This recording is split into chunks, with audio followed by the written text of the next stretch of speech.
the 51 passed last time. Good eye. Should have taken that portion out, but it should have gone into another. Yeah. No, no, we're not amending 51. That passed. That passed last time. Yeah.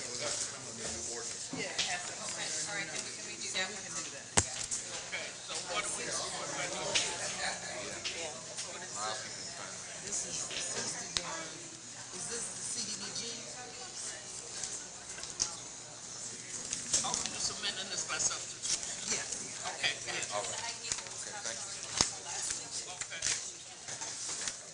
I don't know if you did or not, I haven't seen that. And But this that's is okay. for, which one? This is for finance. Okay, this is finance and vehicle maintenance. Now, we want them to pass this tonight. Okay. This is the one that we want. It's just been amended by substitution. Okay, I don't have it. You don't have a copy of the amendment now?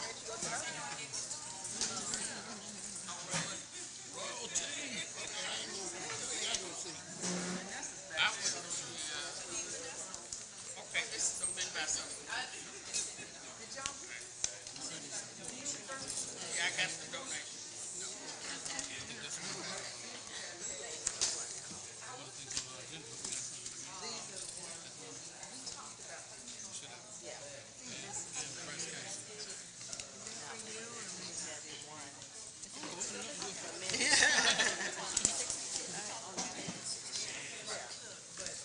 If they amended it last council, Ooh, that'd be good. Right, everything got started getting deferred.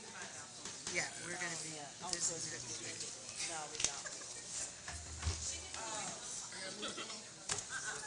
Mary, I'm sorry, those resolutions, them two resolutions, we can do them tonight. Yeah, we can do them tonight. That's what I thought, what I was trying Yeah, to. 07 and 08. Okay. Yeah, we can do those tonight. They're just resolutions. And Tuesday, the 8th, Tuesday, that's before the budget. Right. So I'm gonna wait and do this economic development, and I'll wait till budget. It ain't going nowhere. They don't meet, they don't do nothing. So just whenever they get through, I'll make a meeting. Okay. They want somebody to sit on the licensing board. I'm kind of not. No, it's just they don't have no money. They want somebody to sit on the licensing board for, it looks like they need a council member to sit on the licensing board for contract. I talked to Darcel. That was in this blank, He's still crazy. I don't think it's me. I'm busy in the day. You know why I'm Uh-oh. Right, late. right, yeah. Well, government job. Hello. Well, and that's why, you know, I'm so fortunate to have my own business, because I can be flexible. Right. But it also means you don't get any work. You know, you end up working on weekends. Yeah, not me.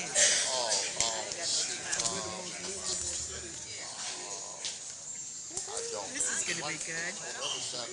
Oh, yeah. The statute, yeah.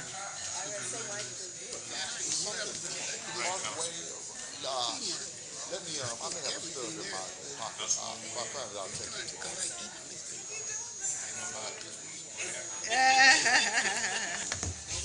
Plan changes.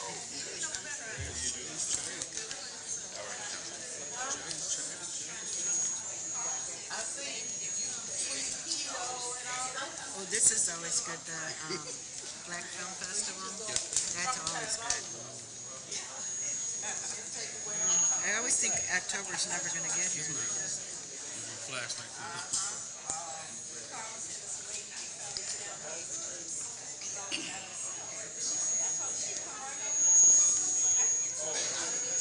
I guess I'm ready. Oh, there it is. October 8th. Yeah, you can. Because right now, I mean,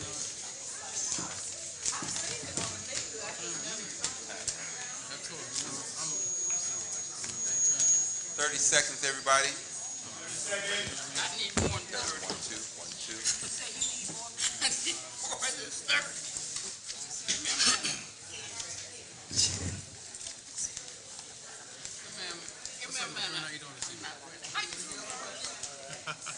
Fire department was here. Nobody can find it. Apparently. I'm looking for it. So, hey, He stole your name. Yes, ma'am. so you said we're gonna give 51 a number. Yeah, it'll get a new number. So you're not deferring that. It'll have to get a new I'm number. not gonna say. No, don't say anything. All right, Well, actually, okay. Good evening, everyone. I'd like to welcome you to the Gary Common Council meeting, October the 1st, 2019, within the 6 p.m. hour. I will ask everyone, if you please, will stand for the prayer and remain standing for the Pledge of Allegiance. Mr. Moore will begin our prayer.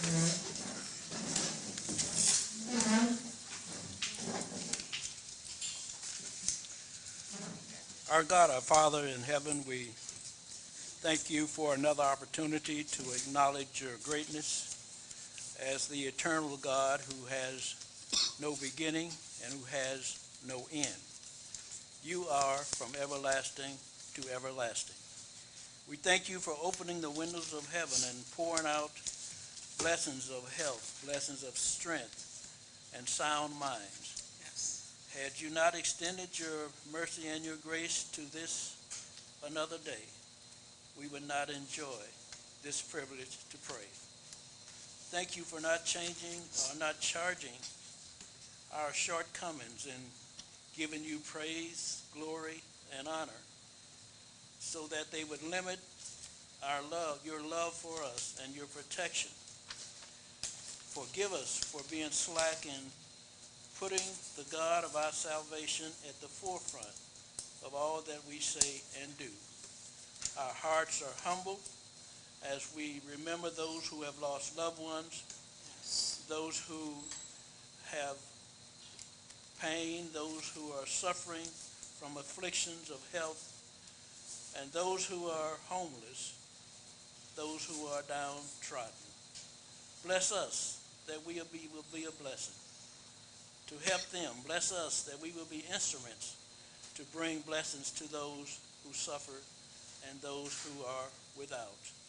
It is in the mighty and precious name of Jesus Christ our Lord we pray. Amen. Amen.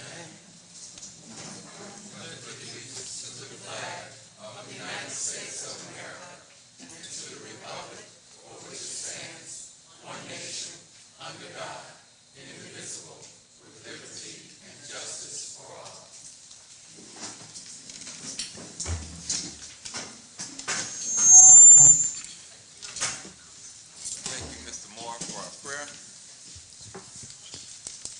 Roll call, Madam Clerk. Councilwoman Brown, Present. Councilman Brown, Here. Councilwoman Caldwell, Here.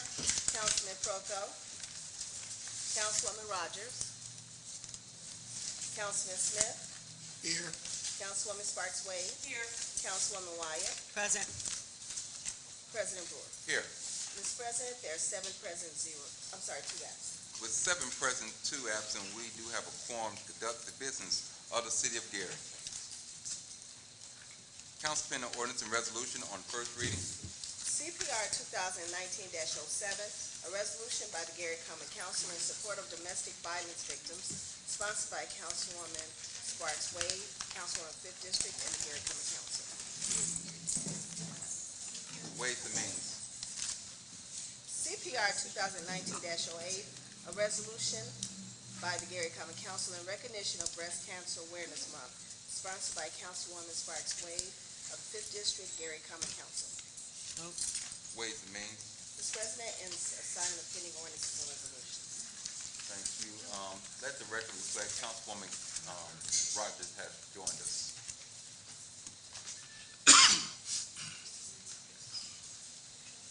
Mr. President. Councilwoman Caldwell. Ways and Means has before it CPR 2019-07. For the record, I approve this for reporting out to the committee. Councilwoman Brown.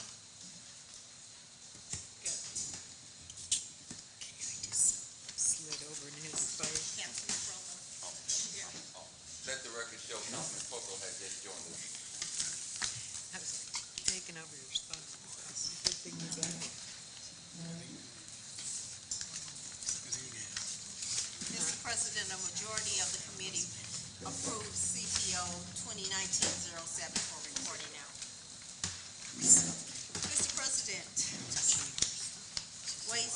has before CPR 2019-08. For the record, I approve this resolution for reporting out. Councilwoman Brown? Councilwoman Brown? Yes. Councilman Protho? Yes. Mr. President, a majority of the committee approves CPR 2019-08 for reporting out. Thank you. Can you just put your numbers out once again for the record? We have CPR 2019-07 and CPR 2019-08 reporting out. Before we go into special and select, I'd like to take a moment and just do a public statement on the incident that transpired a couple of Saturdays ago with myself. I'm going to read this statement. I would not entertain any other questions after the statement is read because there is an ongoing investigation that's going on at the same time.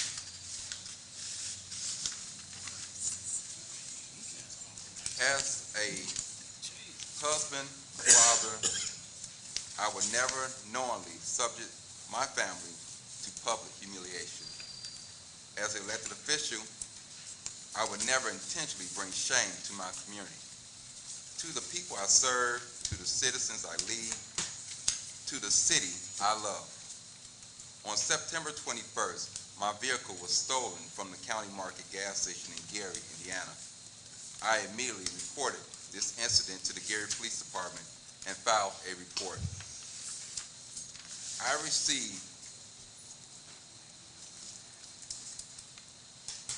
reasoned as a concerned citizen to assist in the search, as it was my solemn intention only to retrieve my stolen property. As I searched for my vehicle that particular Saturday, I believed that the car was stolen for the purpose of joyriding. As I did not locate my property Saturday, I checked my bank statement Sunday in an attempt to narrow the search. I discovered that the suspects were using my cars in Hammond and East Chicago, and I resumed my search. I sympathize with the residents of Gary. As a working class community, we labor tirelessly to make better lives for our family. We strive diligently to provide for our children. We simply want to be able to achieve life of peace and comfort and acquire the basic necessities. And we have the right to expect our personal property to remain in our possession without threat of theft, vandalism, spoil, or loss. I will continue to stand strong with the people of Gary and to be forthright and unify with my fellow elected officials in our decision to lead our people as we embark on new endeavors and productivity ventures, and we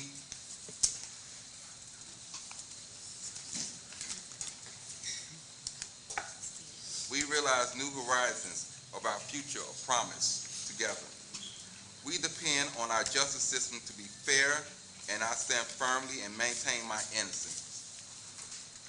To those who are standing with me through this difficult time, there may not be words to adequately express my gratitude to your prayers, your encouragement, your assistance. I ask God to continue to bless myself, my family, and continue to bless this entire city of Gary. Thank you all. At this time, we will have special and select by council members. President, before we move on, the city has received a donation, so I need to make a motion to accept that donation. The city has received the following donation: $100 from the American Association University of Women, Vivian Barnwell, to be used to purchase educational material for clients at the Rainbow Shelter. So that is my motion that we accept that $100 donation. President. Second. It's been moved and properly second by Councilwoman Caldwell. Roll call, Madam Clerk. Councilwoman Brown? Yes. Councilman Brown? Yes. Councilwoman Caldwell? Yes. Councilman Protho? Yes. Councilwoman Rogers? Yes. Councilman Smith? Yes. Councilwoman Sparks Wade? Yes. Councilwoman Wyatt? Yes. And President Brewer. Yes. Mr. President, the vote is 9-0. Vote of 9-0, the donation that Councilwoman Bryant just described has been accepted and so ordered.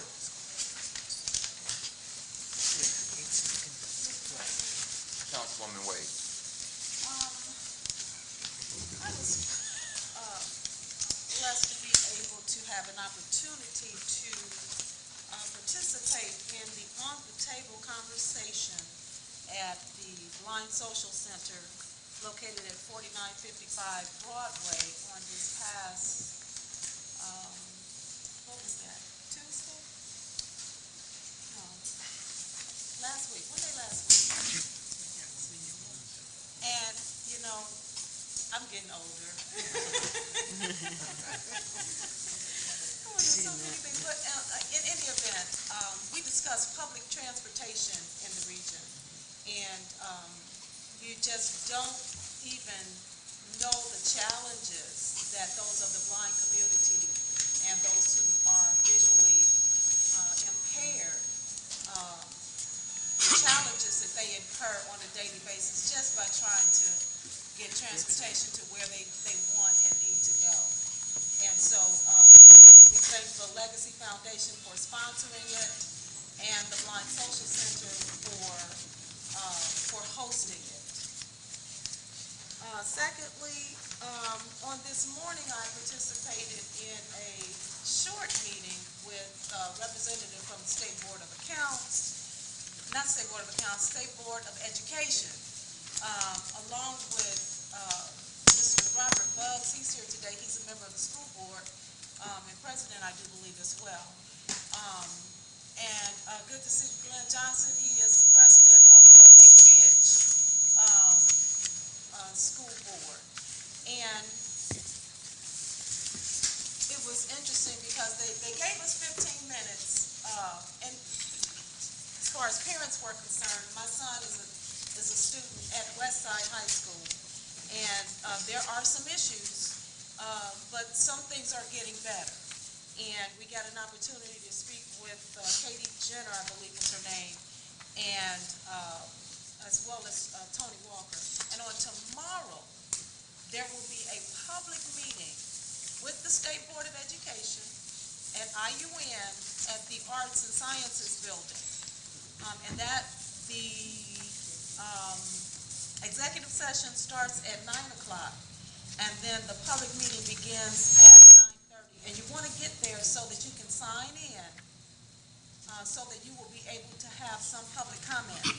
And we are discussing MGT, the management company that is the emergency manager for the Gary Public School Corporation, as well as those issues that are surrounding our Public School Corporation. And their contract is set to end in June of 2020.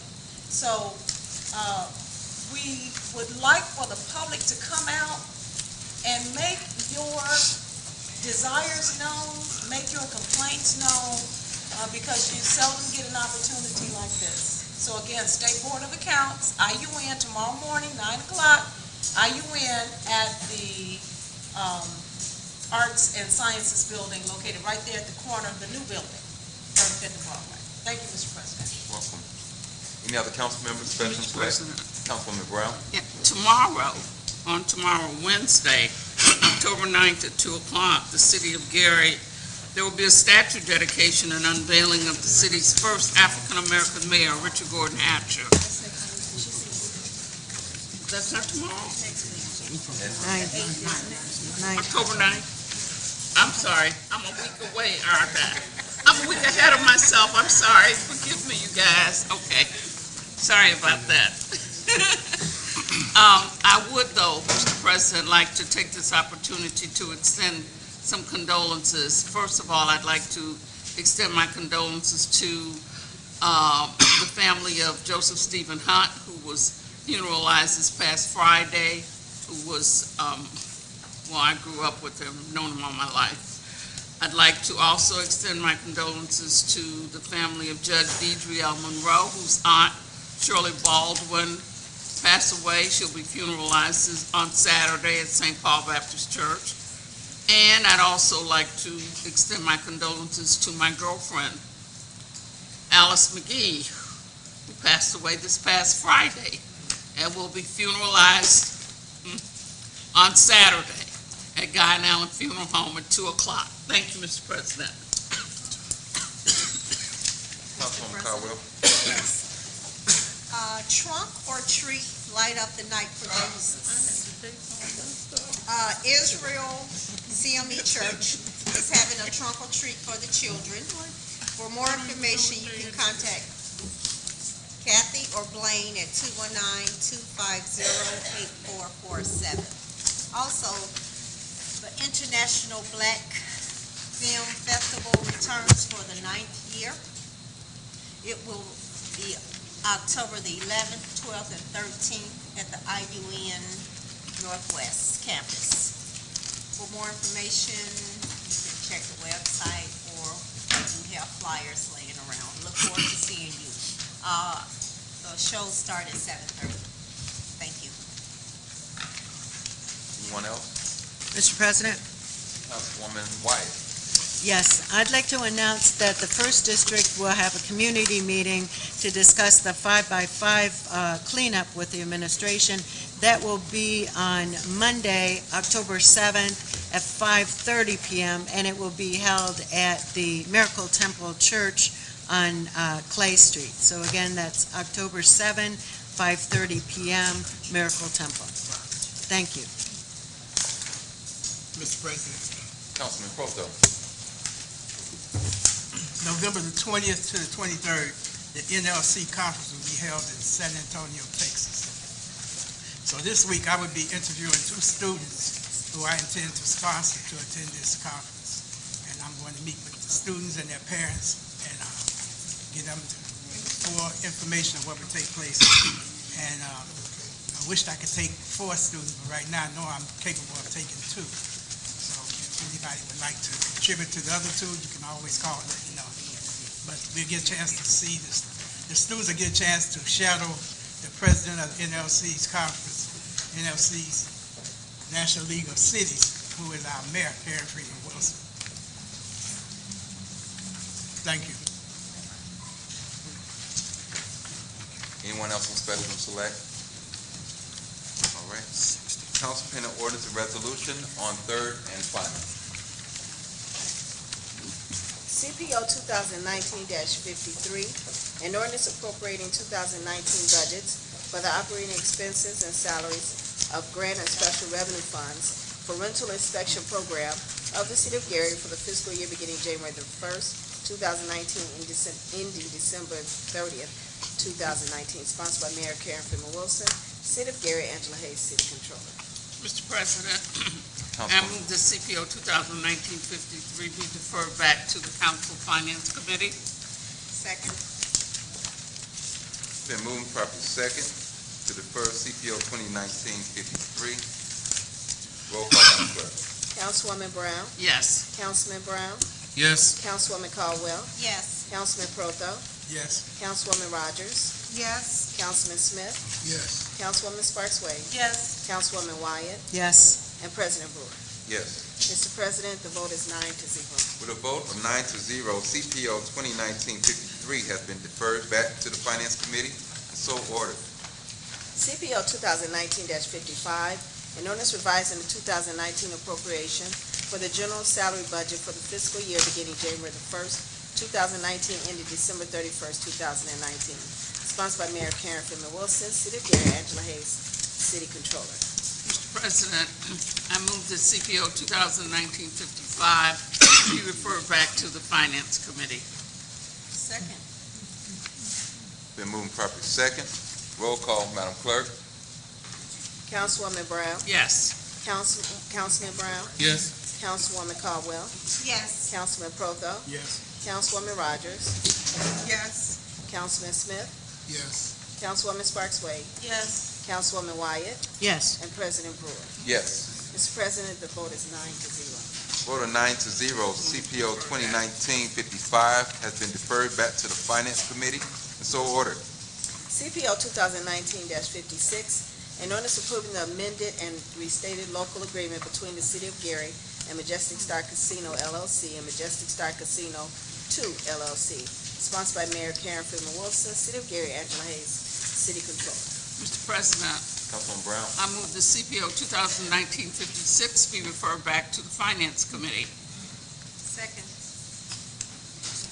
Been moved and properly second. Roll call, Madam Clerk. Councilwoman Brown, Yes. Councilman Brown, Yes. Councilwoman Caldwell, Yes. Councilman Proto, Yes. Councilwoman Rogers, Yes. Councilman Smith, Yes. Councilwoman Sparks Wade, Yes. Councilwoman Wyatt, Yes. and President Brewer. Yes. Mr. President, the vote is 9-0. Vote of 9-0, CPO 2019-56 has been deferred back to the Finance Committee. So ordered. CPO 2019-57, an ordinance appropriating monies for the purpose of defraying expenses of the General Parks Court seated CCL MVH LRS Fire Pension and Police Pension Tax Base Funds of the City of Gary, Indiana for the fiscal year beginning January the 1st, 2020 and ending December 31st, 2020, including all outstanding claims and obligations, and fixing a time the same shall take effect. Sponsored by Mayor Karen Freeman Wilson, City of Gary, Angela Hayes, City Controller. Mr. President, Councilwoman Brown. I move that this ordinance we refer to October 8th. We have the Budget Committee hearings.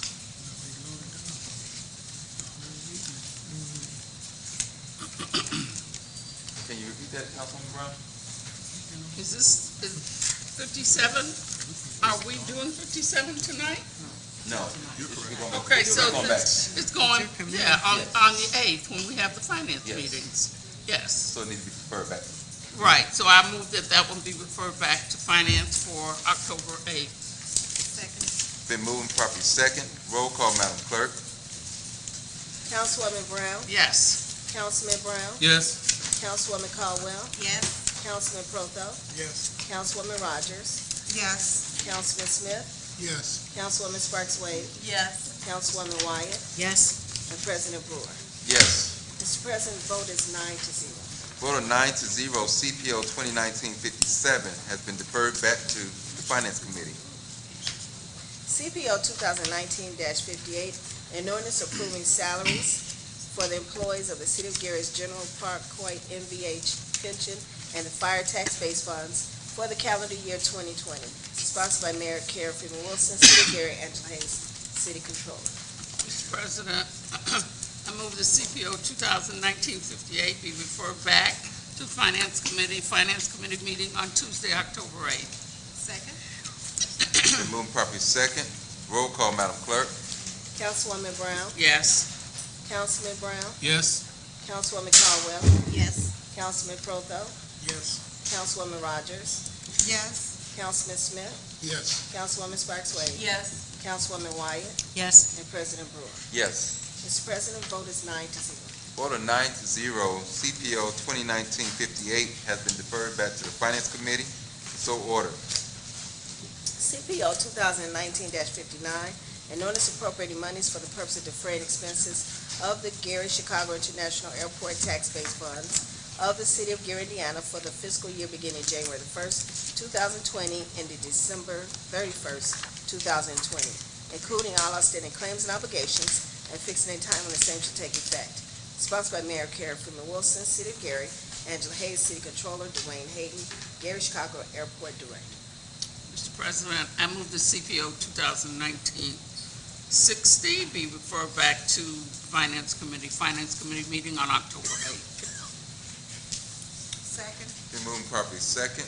Roll call, Madam Clerk. Councilwoman Brown, Yes. Councilman Brown, Yes. Councilwoman Caldwell, Yes. Councilman Proto, Yes. Councilwoman Rogers, Yes. Councilman Smith, Yes. Councilwoman Sparks Wade, Yes. Councilwoman Wyatt, Yes. and President Brewer. Yes. Mr. President, the vote is 9-0.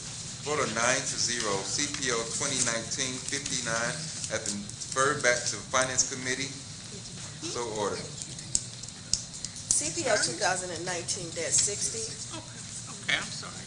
an ordinance appropriating monies for the purpose of defraying expenses of the City of Gary Public Transportation Corporation of the City of Gary, Indiana for the fiscal year beginning January the 1st, 2020, ending December 31st, 2020, including all outstanding claims and obligations, and fixing a time the same shall take effect. Sponsored by Mayor Karen Freeman Wilson, City of Gary, Angela Hayes, City Controller, Jerome Parker, GPTC Director. Mr. President, I move the CPO 2019-60 be referred back to Finance Committee meeting on October 8th at 5:30 p.m. Second. Been moving properly second. Roll call, Madam Clerk. Councilwoman Brown? Yes. Councilman Brown? Yes. Councilwoman Caldwell? Yes. Councilman Proto? Yes. Councilwoman Rogers? Yes. Councilman Smith? Yes. Councilwoman Sparks Wade? Yes. Councilwoman Wyatt? Yes. And President Brewer. Yes. Mr. President, the vote is 9-0. For the vote of 9-0, CPO 2019-60 has been deferred back to the Finance Committee. So ordered.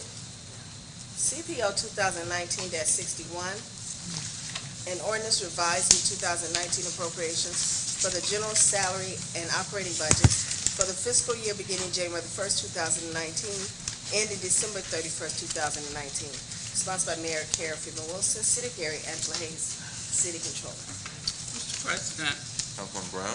I move passage of CPO 2019-61 on third and final reading. Second. Been moving properly second. Overview at this time. Mr. President, I move to amend by substitution CPO 2019-61. Second. Been moving properly second. On the substitution, roll call on substitution at this time. Councilwoman Brown? Yes. Councilman Brown? Yes. Councilwoman Caldwell? Yes. Councilman Proto? Yes. Councilwoman Rogers? Yes. Councilman Smith? Yes. Councilwoman Sparks Wade? Yes. Councilwoman Wyatt? Yes. And President Brewer. Yes. Mr. President, vote is 9-0. Vote of 9-0, CPO 2019-61 has been amended. Sorry, not substituted, amended. And so ordered. Overview at this time.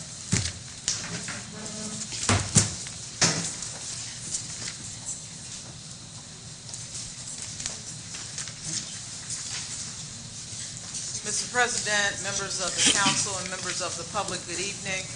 This is an ordinance that is being used to help with our accounts payable. We are taking one of the vehicle maintenance positions out of vehicle maintenance and moving it to the finance department so that we will be able to pay the bills for vehicle maintenance and for, quite frankly, all of the Public Works Department. We have found that there has been sort of a disconnect in the processing of those bills, and we believe that by dedicating a person to the Public Works Department, this will allow for easier payment and for more expeditious payment of the bills. This was discussed with both the Public Works Director as well as General Services and the Vehicle Maintenance Supervisor. They believe that they can continue to function and service the city's vehicles. This position has been vacant for some time, and the concern that the Vehicle Maintenance Supervisor has is that the bills get paid because that impacts his ability to get the materials that he needs to fix the vehicles. Is there any question by council members? Thank you, Mayor. Tonight is set aside for public portion. Anyone that would like to speak for or against CPO 2019-61, you have 3 minutes to speak on this ordinance.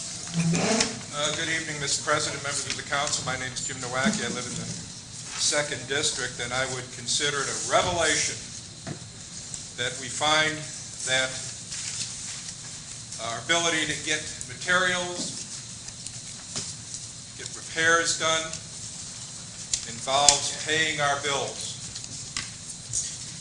It would surprise any of us to think that we could demand services and material without paying our bills. Perhaps putting another person on the job to make sure those bills get paid in a timely manner will assist the department in their responsibilities to keep our equipment in good, sound repair and service. But I would urge the council to give some consideration that while the news has been rife with stories about the city's financial problems, and all of us recognizing that when the city has financial problems, that's going to impact how we pay our bills, how we keep our accounts up to date, and keep the vendors, be responsible to our vendors to hold ourselves accountable for the four corners of any contract we enter into. Now, I'm going to hope that having someone whose responsibility is to make sure those bills get paid is going to help. I always thought we had someone responsible for that. I thought it was the administration. But that not being the case, perhaps taking someone out of the motor pool and giving them some responsibility is going to maybe have a more satisfactory results than the current situation. So if the council has no questions, the administration, why we haven't been making a priority of paying the bills on time so that the equipment, material, services can be provided, keep that equipment in a working condition, providing good service to the citizens, then I have no questions. But I'm going to hope that this person from the motor pool is going to do a much better job than the administration. Thank you. Seeing no one else, public portion is now closed. Any discussion from council members? Roll call, Madam Clerk. Councilwoman Brown? Yes. Councilman Brown? Yes. Councilwoman Caldwell? Yes. Councilman Protho? Yes. Councilwoman Rogers?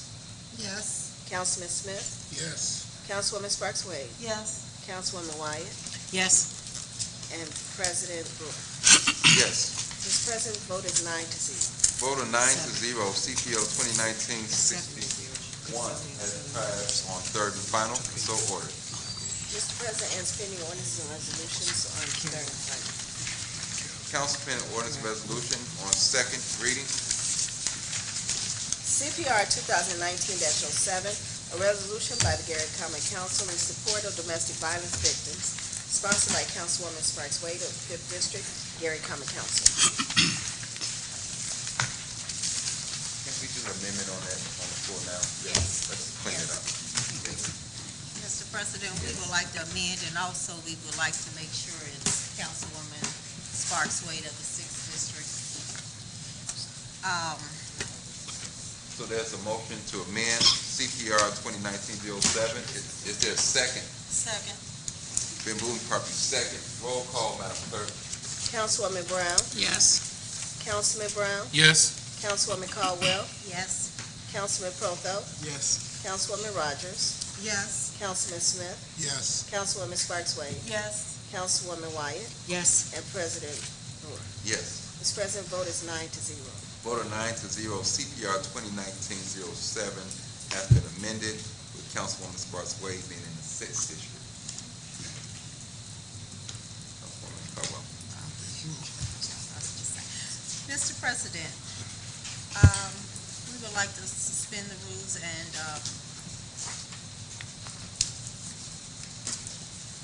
accept CPR 2019-07 tonight. Pass on all three. Pass on all three readings, yes. Is there a second? Second. Second by Councilwoman Brown. Overview at this time. Mr. President, and before I read the resolution, because I would like to read it through, I'd just like to express my gratitude to the Gary Police Department, to the Lake County Prosecutor's Office, and to all of those who have supported me over the last several months. Healing takes a while. Forgiveness takes sometimes even a little longer. But I can truly say that I have a forgiving heart. And because if our Heavenly Father forgives us, we have to forgive other people. Amen. Okay? So I'm not missing my seat in heaven. In any event. But yet there are yet gaps in services.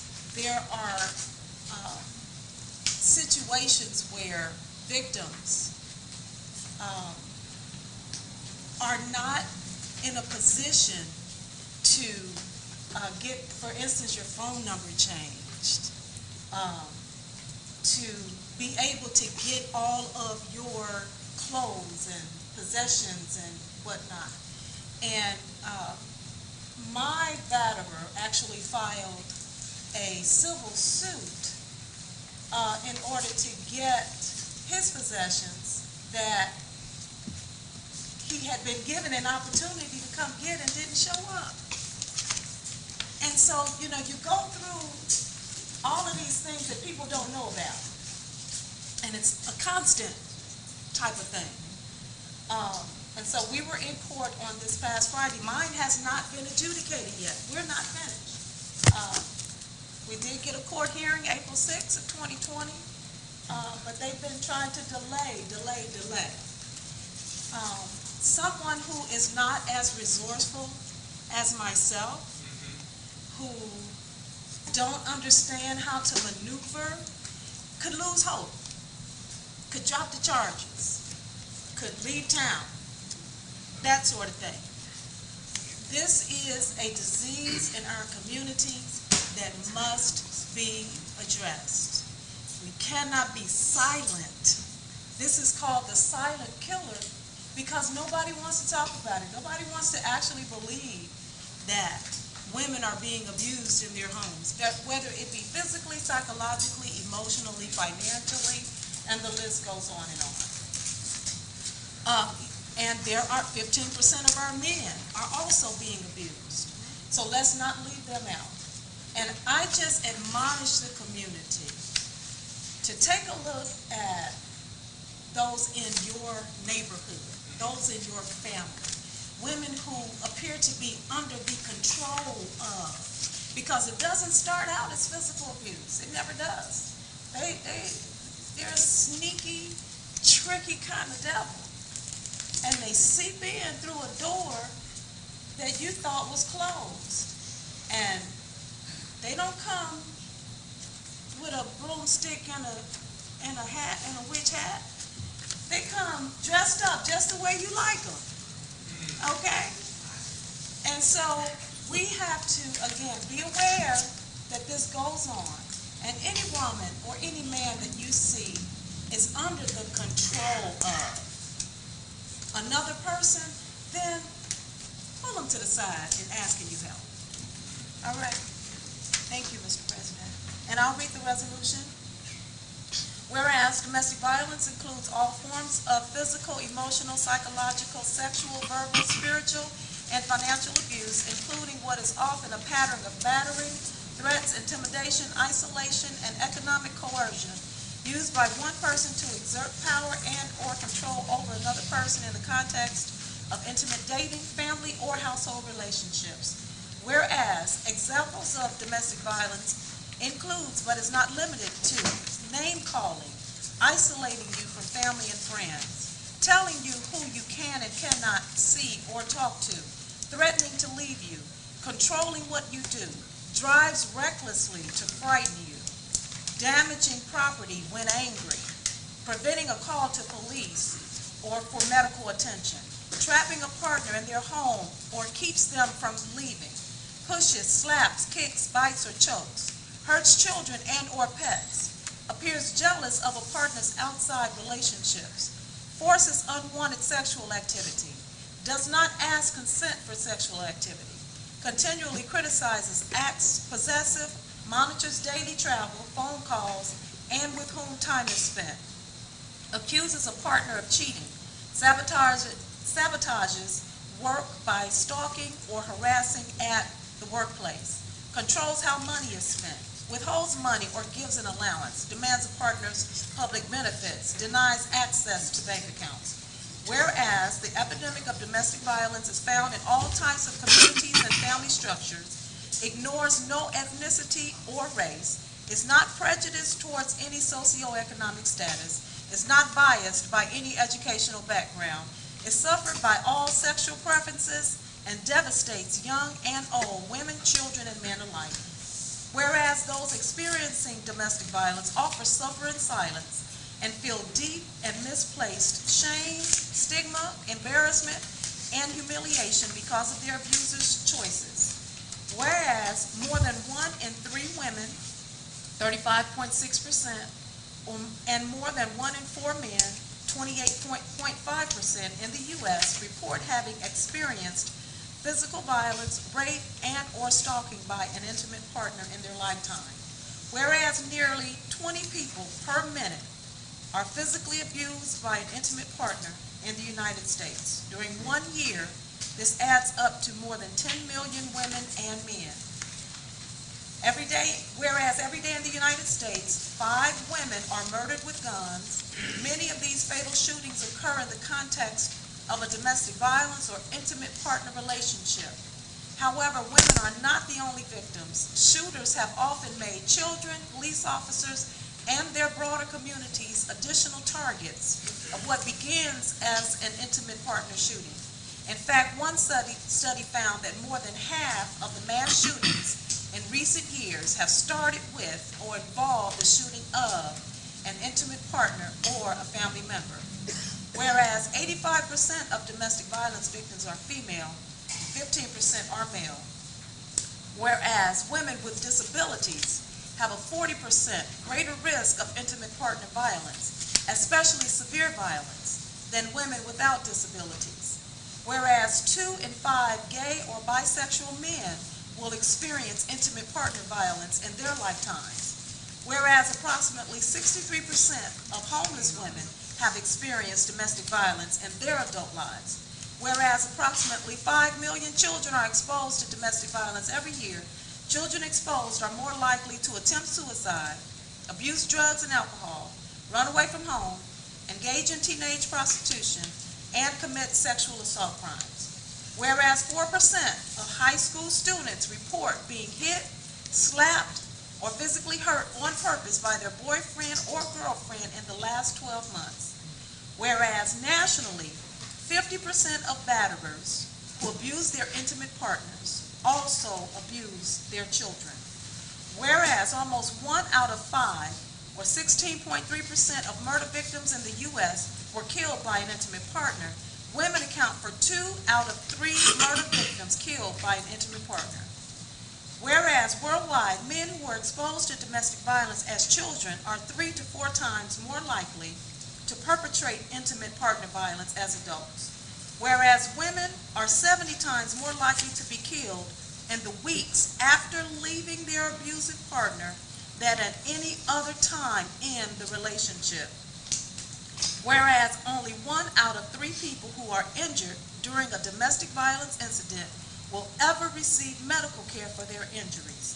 And whereas most cases of domestic violence are never reported to the police.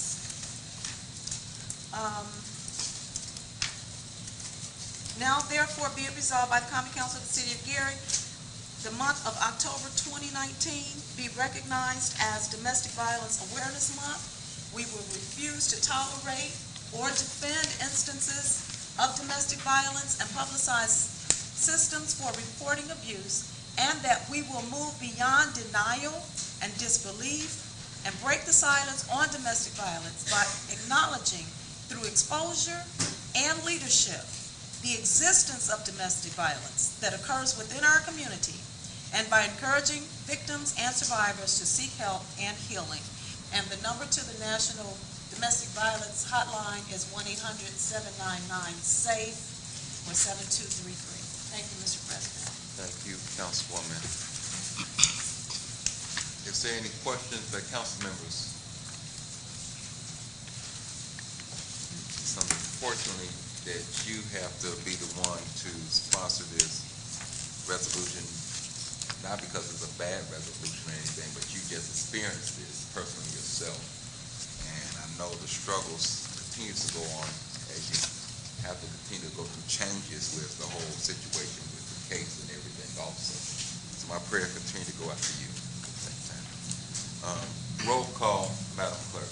Councilwoman Brown? Yes. Councilman Brown? Yes. Councilwoman Caldwell? Yes. Councilman Proto? Yes. Councilwoman Rogers? Yes. Councilman Smith? Yes. Councilwoman Sparks Wade? Yes. Councilwoman Wyatt? Yes. And President Brewer. Yes. Mr. President, the vote is 9-0. Vote of 9-0, CPR 2019-07 has passed on all three readings. CPR 2019-08, a resolution by the Gary Common Council in recognition of Breast Cancer Awareness Month, sponsored by Councilwoman Sparks Wade, 6th District, Gary Common Council. Mr. President, Councilwoman Caldwell. we'd like to move for passage of CPR 2019-08 on all three readings. Second. Amend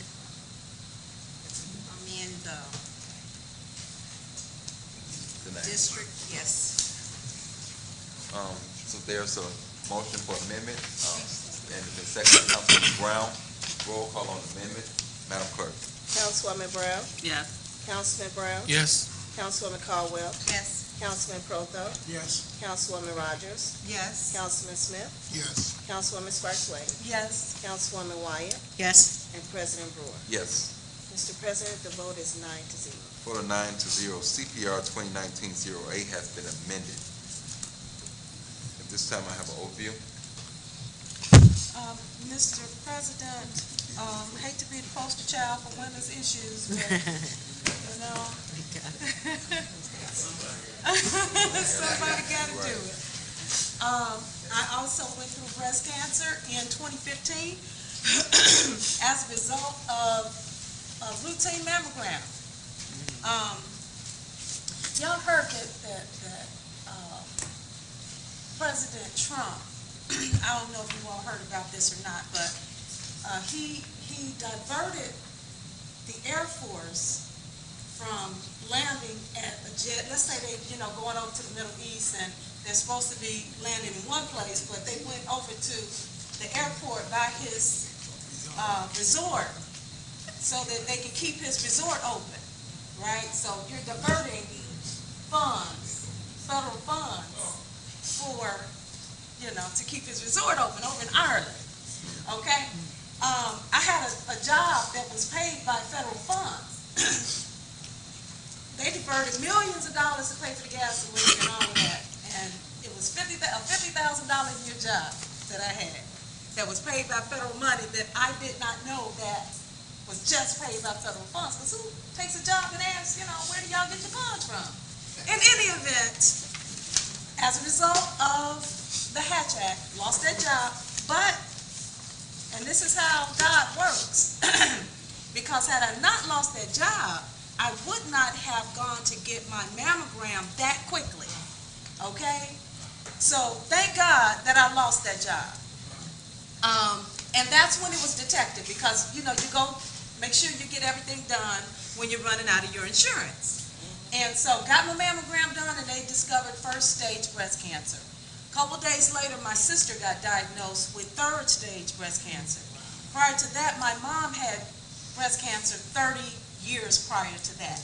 And so, and none of us had the BRCA gene as far as we know. In any event, I did choose to do a bilateral mastectomy, got reconstruction, don't have to wear a bra, and all that. Too much information. In any event, I survived. Okay, I survived. And early detection is the key. If we as women go get what we need to get to make sure that I'm still here, still fighting. I know some people don't, but we're still here and we're still fighting, and we will continue to fight. So let me go ahead and read this resolution before you put me out. Whereas about 1 in 8 U.S. women, about 12%, will develop invasive breast cancer over the course of her lifetime, whereas in 2019, an estimated 268,600 new cases of invasive breast cancer are expected to be diagnosed in women in the U.S., along with 62,930 new cases of non-invasive or in situ breast cancer, whereas about 2,670 new cases of invasive breast cancer are expected to be diagnosed in men in 2019. A man's lifetime risk of breast cancer is about 1 in 883, whereas about 41,760 women in the U.S. are expected to die in 2019 from breast cancer, though death rates have been decreasing since 1989. Women under 50 have experienced larger decreases. These decreases are thought to be the result of treatment advances, earlier detection through screening, and increased awareness. Whereas for women in the U.S., breast cancer death rates are higher than those for other cancer besides lung cancer. Whereas besides skin cancer, breast cancer is the most commonly diagnosed cancer among American women. In 2019, it's estimated that about 30% of newly diagnosed cancers in women will be breast cancers. Whereas in women under 45, breast cancer is more common in African American women than white women. Overall, African American women are more likely to die of breast cancer. For Asian, Hispanic, and Native American women, the risk of developing and dying from breast cancer is lower. Whereas, as of January 2019, there were more than 3.1 million women with a history of breast cancer in the U.S. This includes women currently being treated and women who have finished treatment. Whereas a woman's risk of breast cancer nearly doubles if she has a first-degree relative, mother, sister, daughter, who's been diagnosed with breast cancer. Less than 15% of women who get breast cancer have a family member diagnosed with it. Whereas about 5 to 10% of breast cancers can be linked to gene mutations inherited from one's mother or father. Mutations in the BRCA1 and BRCA2 genes are the most common. On average, women with the BRCA1 mutation have up to a 72% lifetime risk of developing breast cancer. For women with the BRCA2 mutation, the risk is 69%. Breast cancer that is positive for BRCA1 or BRCA2 mutations tends to develop more often in younger women, whereas 85% of breast cancers occur in women who have no family history of breast cancer. These occur due to genetic mutations that happen as a result of the aging process in life in general rather than inherited mutations. Whereas the most significant risk factors for breast cancer are gender, being a woman, and age, growing older. Whereas the 5-year survival rate of women with breast cancer located only in the breast is 99%, that was mine. 62% of women with breast cancer are diagnosed with this stage. The 5-year survival rate is 85% if the cancer has spread to the regional lymph nodes. If the cancer has spread to the distant part of the body, the 5-year survival rate is 27%. Whereas mammograms are vital to one's health and longevity, early detection of breast cancer can increase a woman's 5-year survival rate to 97%. Whereas staying as healthy as possible is more important than ever after breast cancer treatment. Controlling one's weight, exercising, and eating right may help lower the risk of breast cancer coming back and may help protect one from other health problems. Now, therefore, be it resolved by the Common Council of the City of Gary, Indiana, that the month of October 2019 be recognized as Breast Cancer Awareness Month. We will encourage women to get regular mammograms to increase chances of early detection, thereby increasing chances of survival. Thank you. Any questions, council members? Mr. President, Councilwoman Brown. I don't have any questions, but I would like to say that the timing of this is really perfect. I have a girlfriend who just passed away Friday from breast cancer. So the timing is good that we're doing this. She just passed away this past Friday from breast cancer. So I'm glad you're doing this. Mr. President, Councilwoman Wyatt. I'd just like to share that my sister, who's just a year younger than me, just underwent breast cancer surgery at the end of July. So it's everywhere. Any other comments? Roll call, Madam Clerk. Councilwoman Brown, Yes. Councilman Brown, Yes. Councilwoman Caldwell, Yes. Councilman Proto, Yes. Councilwoman Rogers, Yes. Councilman Smith, Yes. Councilwoman Sparks Wade, Yes. Councilwoman Wyatt, Yes. and President Brooke. Yes. Mr. President, vote is 9-0. Vote of 9-0, CPR 2019-08 has passed on all three readings and so ordered. Mr. President, it's pending orders and resolutions on second reading.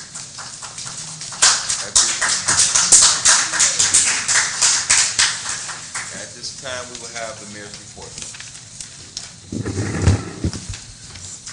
Thank you, Mr. Testing. Good afternoon again, Mr. President, members of the public.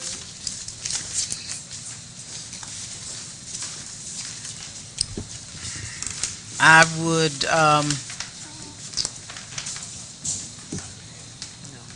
first add my condolences to the family of Rosie Gamble. Mrs. Gamble passed away and will be funeralized this Saturday. You may recall that her husband, Reginald Gamble, was very active in local politics. They called him the Colonel. Ms. Gamble was 90 years old, had just had her 90th birthday party, and this past year. And she will be funeralized at Christ United Methodist Church.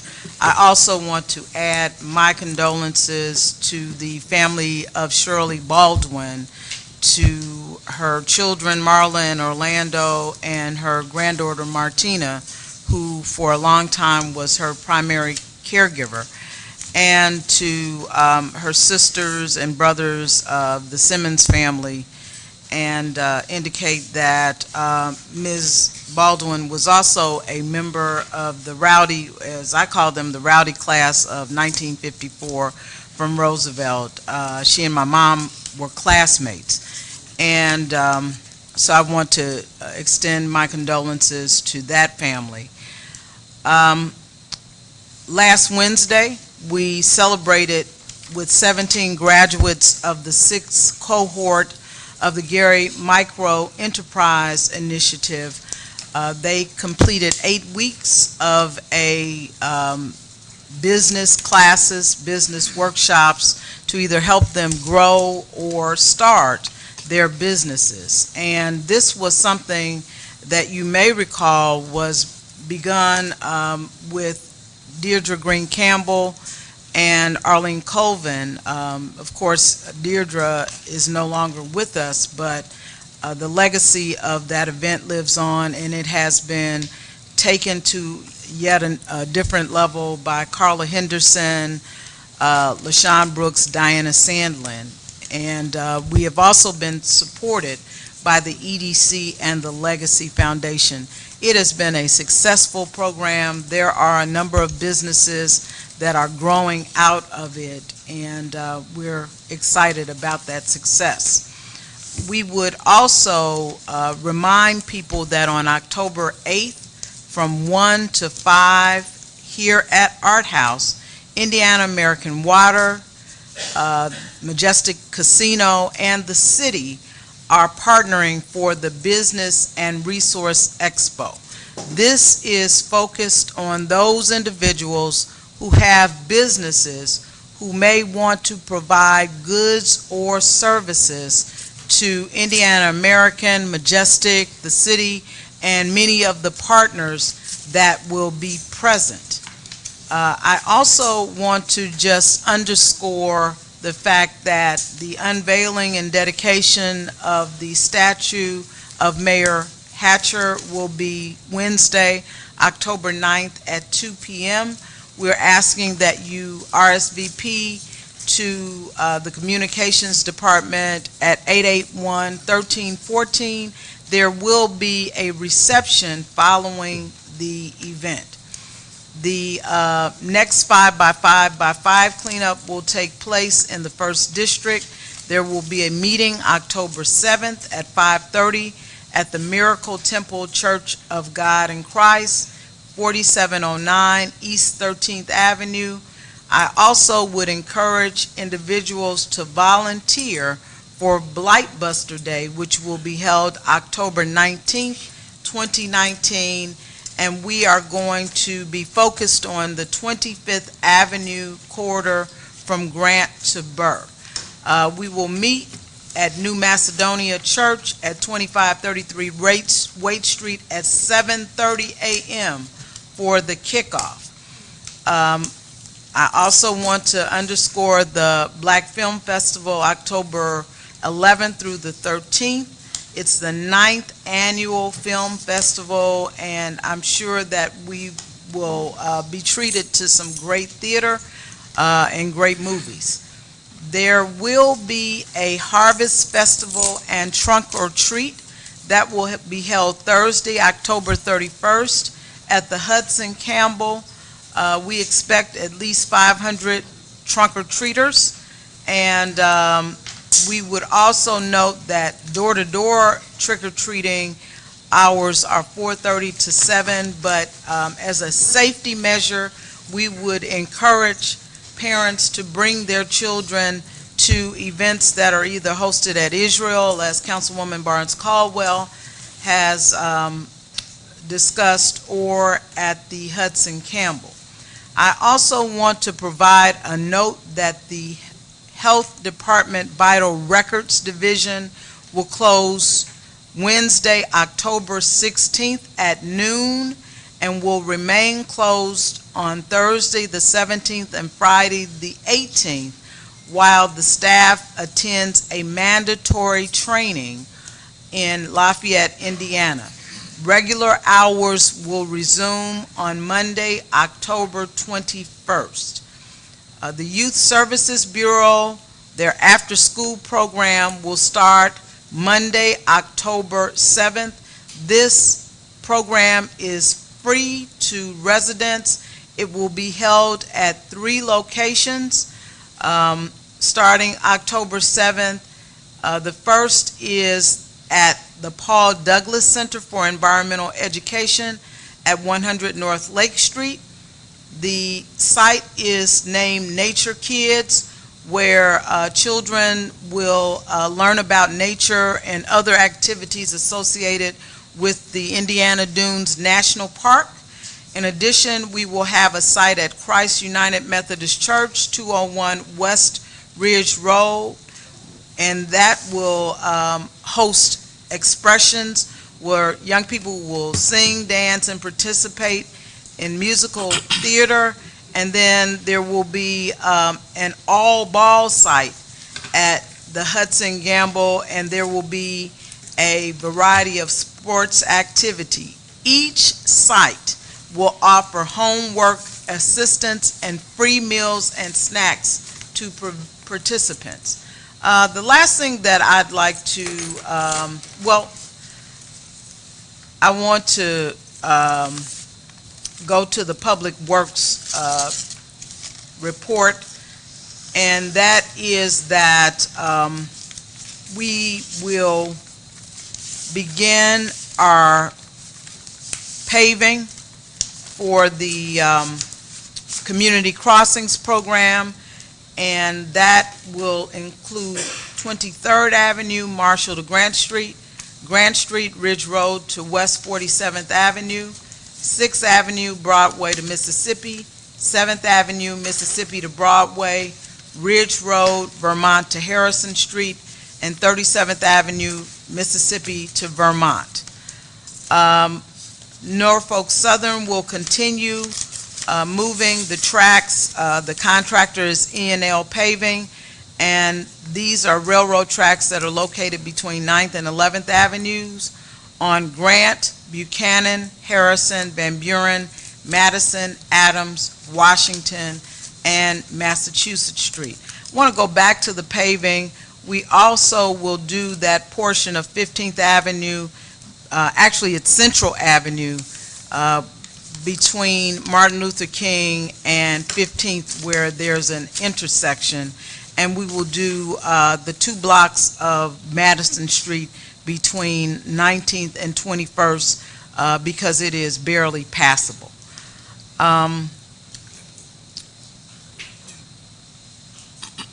The traffic signal replacement project continues. We are having meetings every week with the Lake Street contractors and the community. They are being held at the Revolution Church on Thursdays at 6:30 p.m. And we are entering the final phase of the Airport Road project from Klein Avenue to the Tuskegee, or to the Quentin P. Smith Bridge. And that's slated to be completed November 24th. I should mention that the Lake Street project, we are working diligently to get that done prior to the Thanksgiving holiday. And NICD is still working on the Durbin Street Railroad crossing. It's scheduled to begin on October 8th for at least 1 week. There is a B-line crossing consolidation project to reduce the at-grade crossings, and we have agreed to reduce Monroe, Madison, Adams, and 41st Avenue at Delaware and Kentucky Street. In exchange for that, we'll be doing additional demolition along the B-line in those areas, along with some blight elimination. The Little Cal River Basin project is scheduled to reopen October 31st, and as everyone knows, we have I-65 is now open to travel by the public. Wanted to just note the inclusion, actually, Gary being at the top, or listed at the top of the most miserable cities list. And I would take issue with that characterization. One, because it highlights statistics that we are well familiar with that really do underscore the challenges that we have had in this city. But what I would note is that the report is one-sided. It does not note the fact that the decline of our population has been decreasing over the course, particularly over the course of the last decade. It certainly doesn't note the job creation that has occurred, and it doesn't note the significant investments in infrastructure. And one of the glaring omissions to me was the fact that not one resident was interviewed. Cities are inanimate objects. Citizens make up cities. And I would dare not say that our citizens are miserable. Do we have challenges? Absolutely, we do. Are we working on those challenges every day? Yes, we are. And to be listed as the most miserable city in the United States is, I think, an affront to this community.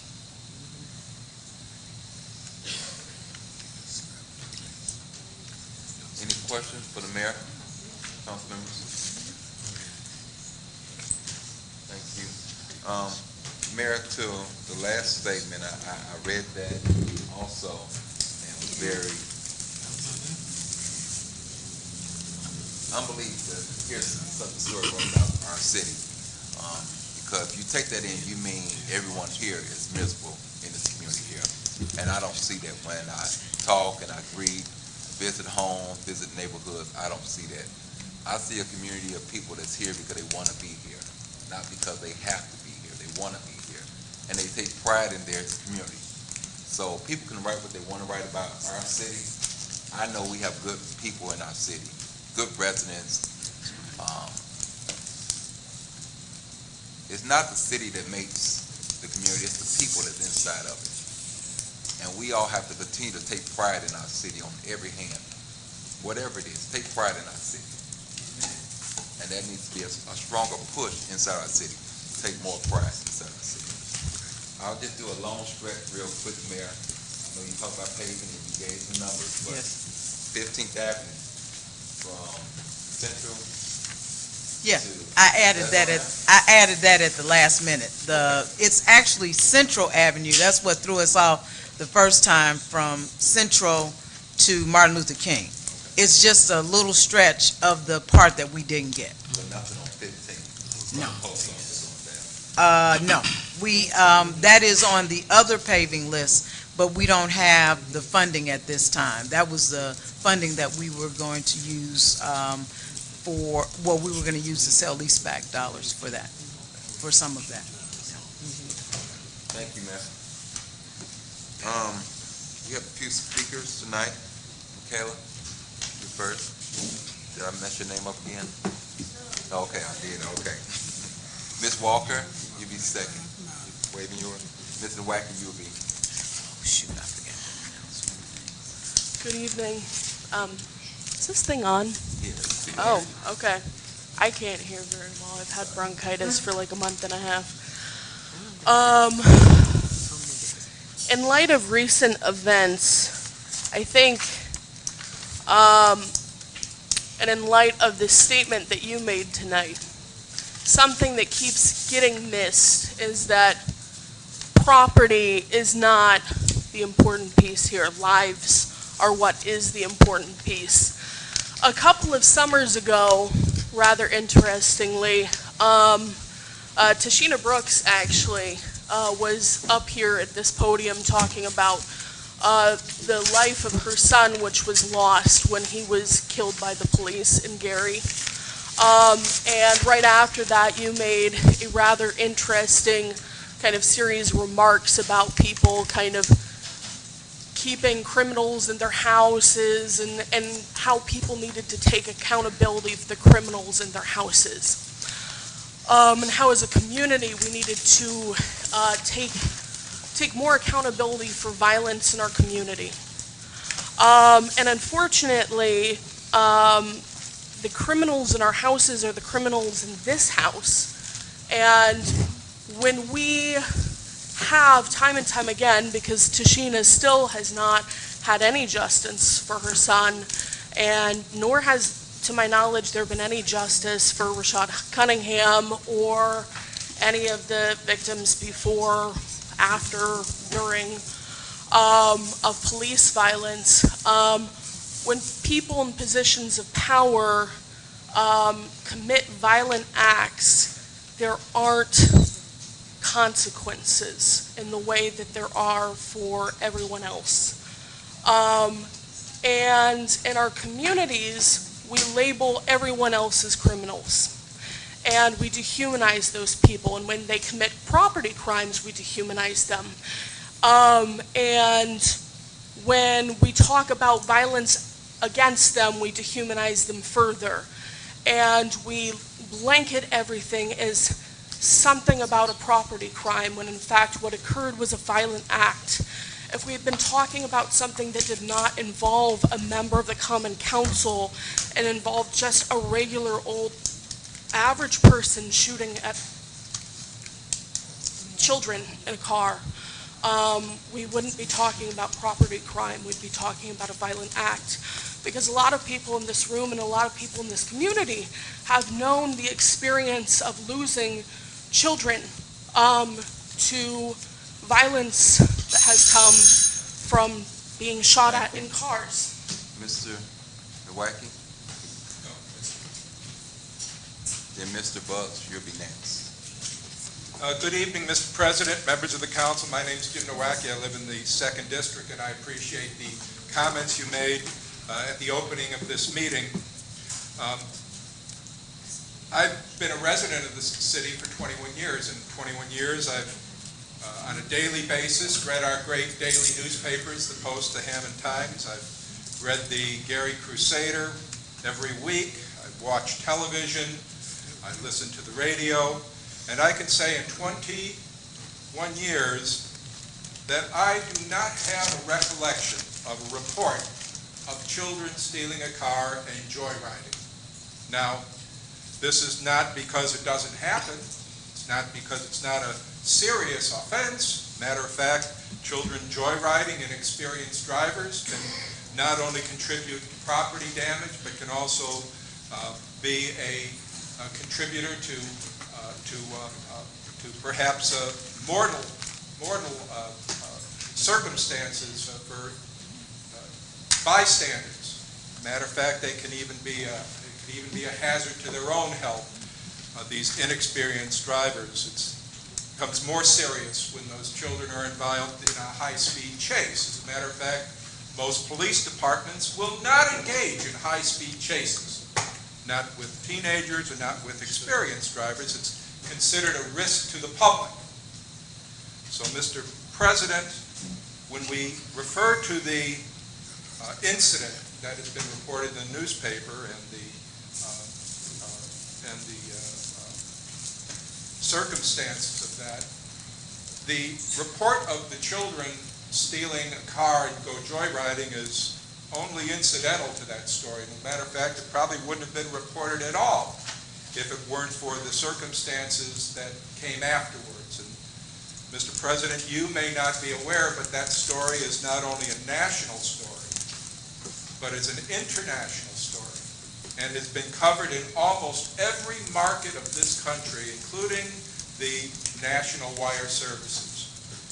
The internet is alive with the coverage of it, and the problem and the concern that has been reported is not that children committed an act against property with joyriding, perhaps used a credit card that they were not authorized to use.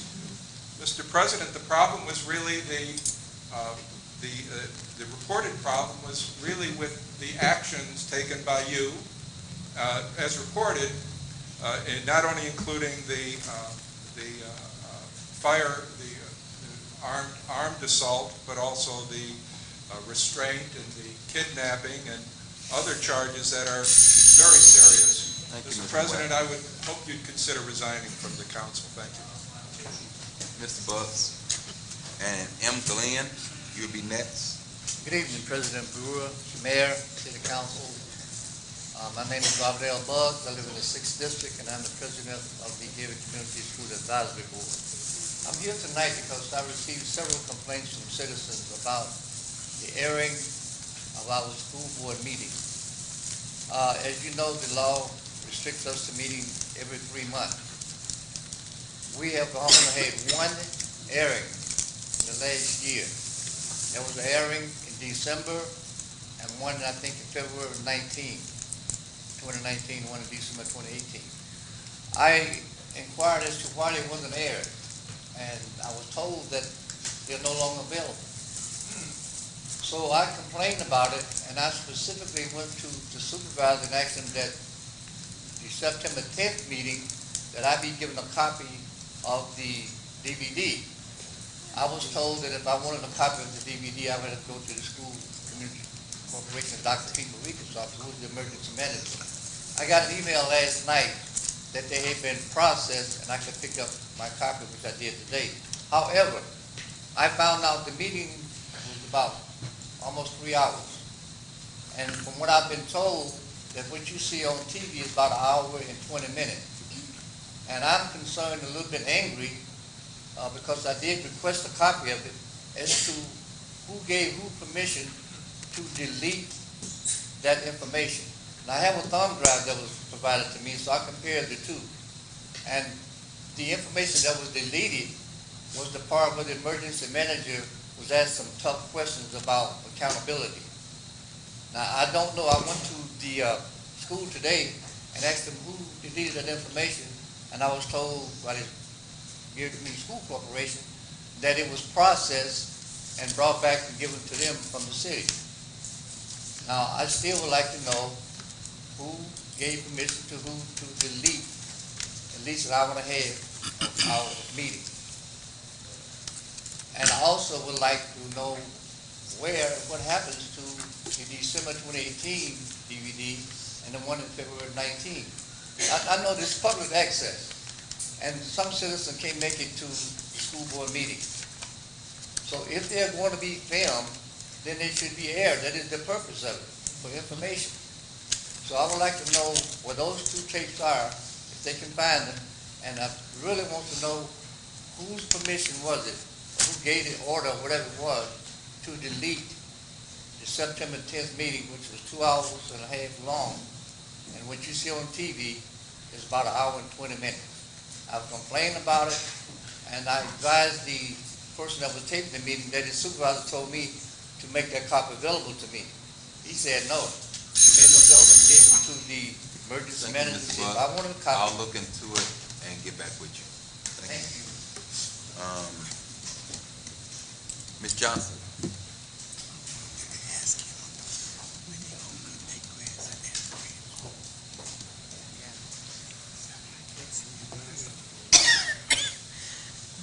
Good evening to the council, those present, those joining us by way of the media. My name is Kendra S. Johnson, lifelong resident, proud resident of Gary, Indiana.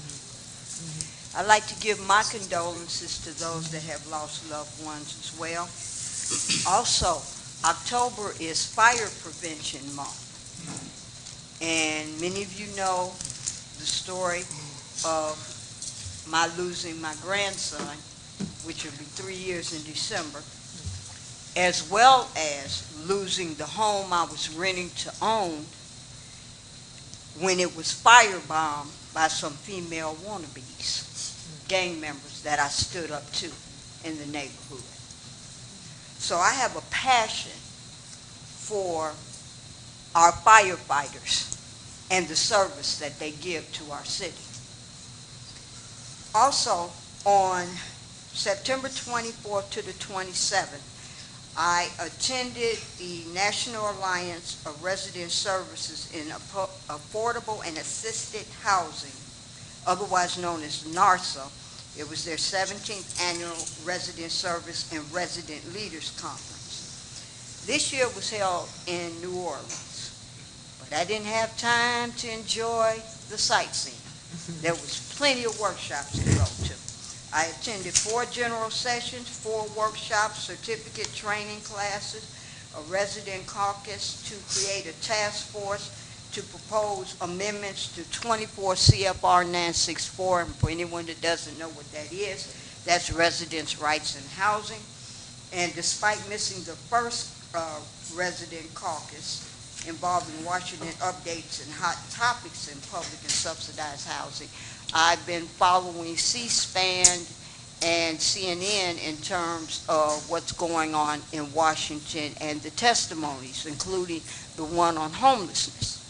I'd also like to congratulate our mayor, Karen Freeman Wilson, on receiving the Maverick in Public Service of the Year Award from NARSA, and also to our public housing resident, Ricky Keith, for distinguished leadership.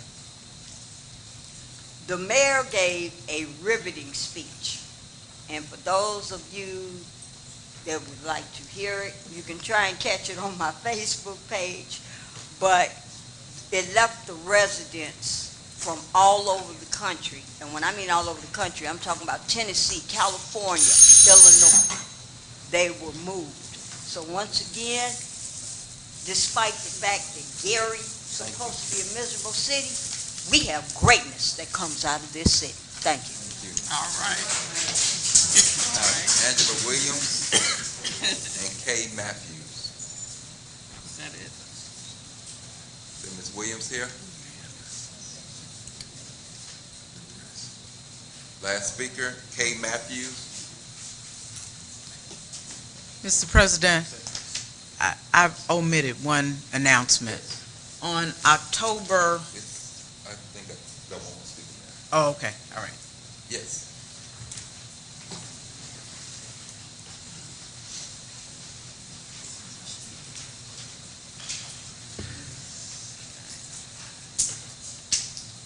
You have stand today. My name is Matthews, Kathy Matthews.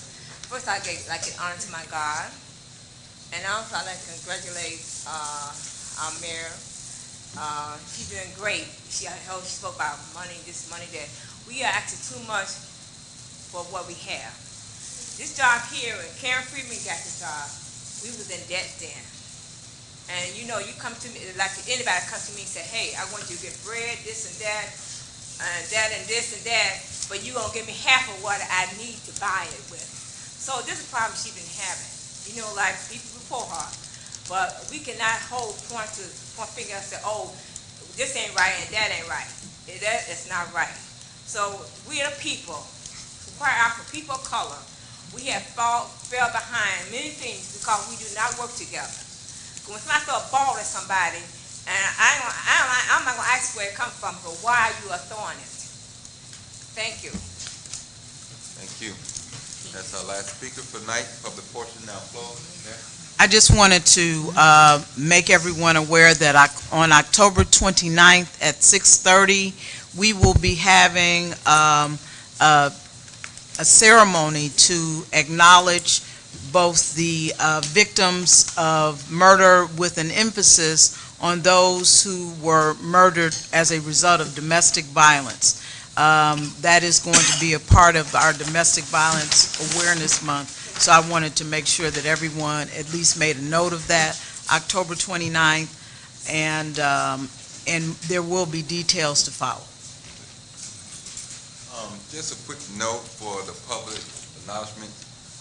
The meetings that's going to take place October 8, 2019, those finance meetings will be here, right here at Art House, starting at 5:30. So there's going to be a long night there. So all those meetings will take place right here at Art House, starting at 5:30 on the 8th. I'll entertain a motion for adjournment. Now adjourned. Have a blessed night. Right here, Mr. Raising my hand, I mean,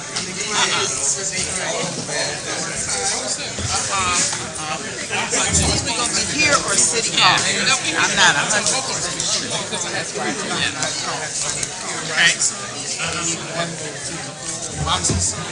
Right, yeah, absolutely. We're gonna be asking everyone who's lost their loved ones. We just want to acknowledge that.